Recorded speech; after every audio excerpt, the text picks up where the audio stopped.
Donald Trump's so-called big, beautiful spending bill is already shaping up to be a big, beautiful mess. This week, the White House unveiled its budget proposal, which would slash non-defense spending by more than 20%. But it's already drawing some major criticism from Republicans, highlighting that the budget was, quote, late and lacked, quote, key details. Senator Susan Collins, who's always a little concerned, slammed the proposal. She warned that it freezes defense funding at a time of rising global threats and guts essential government programs like biomedical research, education support for low-income households, and subsidies to help the poorest Americans cover the cost of heating and cooling their homes, all while pumping millions into Trump's mass deportation plans. Joining us now, Congressman Joe Neguse of Colorado. He is the Assistant House Democratic Leader. Thank you for joining us, Congressman. You know, one of the first questions that I have for you, we have many, but one of the first questions I have for you is when you look at how kind of in disarray it feels like Republicans are, right? They kind of had their marching orders from Trump at one point. He changed his mind, and now he has this new budget bill, and they are saying, we don't know what to do at this point. What are you hearing from them behind the scenes? Well, good morning, and it's good to be with you, Eugene. I think disarray is the right word. Obviously, this administration has been engulfed in chaos, and in the first 100 days has unleashed rising costs and corruption, tragically, here in our country. And I think the particular disarray you describe around the Republican budget bill is symptomatic of just more broadly the chaos that they have wrought in Washington, D.C. So with respect to what I hear from my colleagues, I mean, look, time will tell as to whether or not my Republican colleagues are willing to actually stand up for their constituents or whether they'll continue to capitulate to this president's demands. I know you've had a couple of my Republican colleagues on your program just recently who have made the case about why the president's on-again, off-again reckless tariff policies, for example, will wreak havoc in farming communities and rural communities like the ones that I represent across the country. And yet they have been unwilling, at least at this point, to ultimately do what it takes to stop these policies from proceeding in the United States Congress. So it's an open question as to whether or not they're actually going to do anything about it, right? Talk is cheap, and actions speak louder than words. But yes, they are engulfed in disarray, and the Republican budget bill, coupled with the reconciliation bill, are prime evidence of that. Congressman, are y'all going to be able to save and keep secure Medicaid, Medicare, and Social Security, given the president's budget, given the reconciliation bill and the savings that they're trying to squeeze out of both those bills?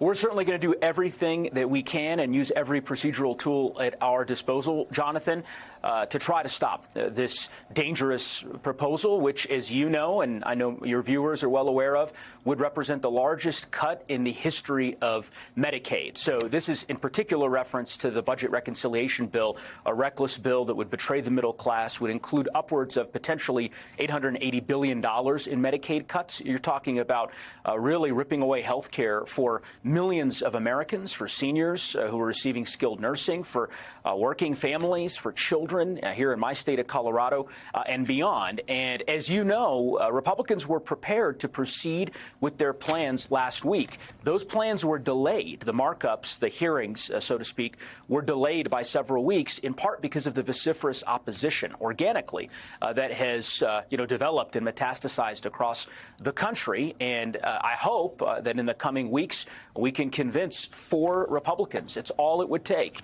to stop these Medicaid cuts in their tracks. Congressman Elise Jordan here. Let's talk politics a little bit. So Colorado has gone from red state to purple and now pretty solid blue. What's the formula in Colorado that has proven successful for Democrats? And is it guidance as, you know, the party is flailing to decide their national message? That's a salient question. I would just say, by way of background, Eugene, of course, knows this as a former Coloradan, but I represent a district that's larger than 8 states. It stretches across 12,000 square miles, western and northern Colorado. I represent ranchers and farmers and suburban communities, all rooted in the same values of hard work and trying to expand opportunity for the folks here in our state. And from my perspective, the core part of unlocking, I should say, in terms of our political future success is showing up, right? Serving your community means showing up in your community, and it's why we visit and do town halls in every corner of my state. It's why we've held more town halls in the last 4 months than all of my Republican colleagues in the Colorado delegation combined. As you know, most of my Republican colleagues are in hiding right now because they know their agenda is deeply unpopular. I would say, to your point, that we have a responsibility to develop an optimistic and hopeful vision for the future of the country in terms of how we would govern. And here in Colorado, we've done that in a pragmatic way, again, focused on the core concerns that our neighbors and fellow citizens here in Colorado care about, right? Public education, building safe communities, and expanding economic opportunities. And insofar as that is our policy agenda, I think that we'll do quite well if we can scale that writ large across the country. Congressman, you mentioned, needing 4 Republicans to pick off for this bill. Who are the 4 that are on your mind? Who are the 4 people that you're like, I'm going to their offices and I'm going to tell them all the bad things that are in this? Well, I will say I'm not going to telegraph the conversations I've been having privately with my Republican colleagues. No, it's a good question. And look, you've had a number of them on your program. So I would, full disclosure, right? I mean, it's some of this is, I'm sure, obvious to your viewers. There are Republican members who represent congressional districts that Kamala Harris won. These are not areas that I think would like to see their members of Congress adopt kind of the hard right Republican orthodoxy. They want to see pragmatic problem solvers and people who are going to do right by them and ultimately vote consistent with the Constitution. And so, yes, we're working hard to make the case to those Republican members, but they're going to face a binary choice here in the coming days. And it's one that I think their constituents are going to be following very closely. Congressman Neguse, I just wonder if this particular congressman who we're about to show is one of those congressmen you can convince to be one of the 4. This is a little back and forth you had with Congressman Joyce over the short-term tariff pain. Not all about the tariffs. I think that the tariffs are short-term pain for long-term. Short-term pain. Let me just tell you, I don't want to impugn your motives here. I can just tell you that my constituents in Colorado didn't sign up for the short-term pain that you're apparently comfortable with. They don't want car prices to go up. And the fact that you can't bring yourself to just even agree with me on that premise, the notion that generally speaking, we should try to keep costs low, to me speaks volumes.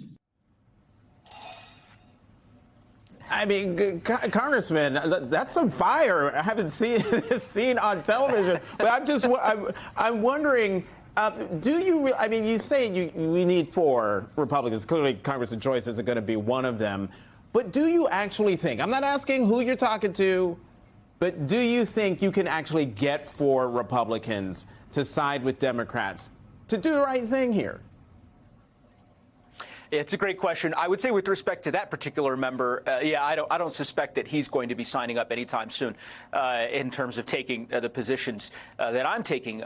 I will say the verbal gymnastics that some of these members of the Republican caucus will engage in, sort of sycophants for the president, just unwilling to recognize reality is quite confounding. Look, to your core question, the answer is yes. I don't believe, and I don't think any of us should subscribe to the notion that our public institutions are impervious to public opinion. We've seen that as people make their voices heard, as the opposition, begins to build, that folks will modulate their actions in Washington, D.C. So there are Republican members that I hope will do the right thing here in the coming weeks. It's important for us to hold them accountable and to continue to make that case. But there's a reason that the Energy and Commerce Committee did not pass the bill last week regarding the Medicaid cuts, right? There's a reason they delayed that by a week and a half, and it's because of the voices of so many of your viewers and American citizens across the country, across the political spectrum, who are concerned about the direction this country is taking. And so I hope that they'll continue to lift their voices. We'll certainly continue to do our work in Washington. Representative Joe Neguse, thank you so much for being with us today.